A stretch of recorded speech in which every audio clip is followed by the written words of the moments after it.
Fala galera, beleza? Eu sou o Anderson Lira. É uma super dica aí para os colegas reparadores ou o próprio dono do carro que está quebrando a cabeça aí num problema do DS5, tá?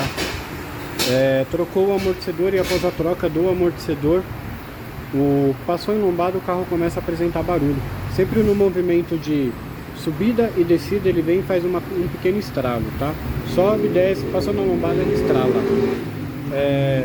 O barulho típico esse aqui, ó.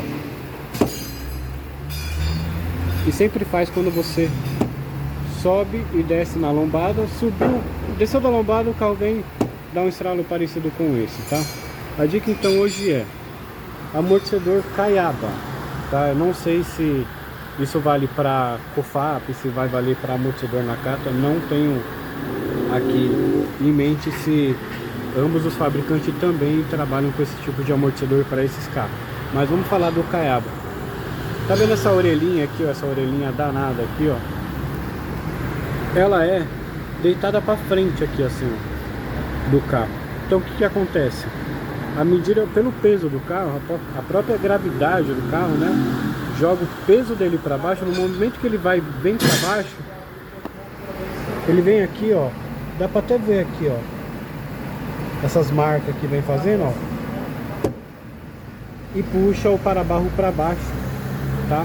Então a solução é: pega a orelha aqui, ó, essa haste, e joga ela para cima, tá?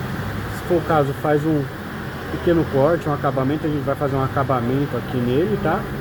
Mas o ruim disso é, se tentar a garantia do fabricante, o fabricante que dá 2 anos de garantia, mas se tentar a garantia do fabricante, a chance de você ter garantia é praticamente zero, tá? Porque você mudou a característica do carro.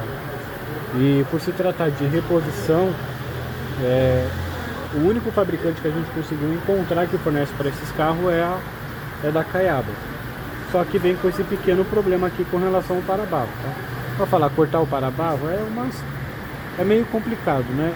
Até esse daqui foi uma solução paliativa que a gente utilizou para descobrir o defeito. Agora a gente vai ver se a gente consegue encontrar um novo amortecedor, tá? Se caso eu encontrar, eu vou colocar aqui nos comentários aqui o fabricante que eu encontrei e aonde eu encontrei o amortecedor, tá?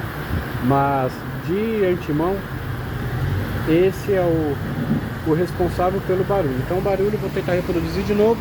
Passou na lombada, subiu, desceu o carro, plá. Subiu, desceu o carro, plá. Tá? É esse tipo de problema que está acontecendo com esse tipo de amortecedor, tá bom? Então vou deixar nos comentários aqui o nosso contato. Qualquer dúvida a gente entra em contato ou aqui pelo YouTube, o Instagram, redes sociais, ou no telefone que eu vou deixar de contato. Muito obrigado e sorte para todos.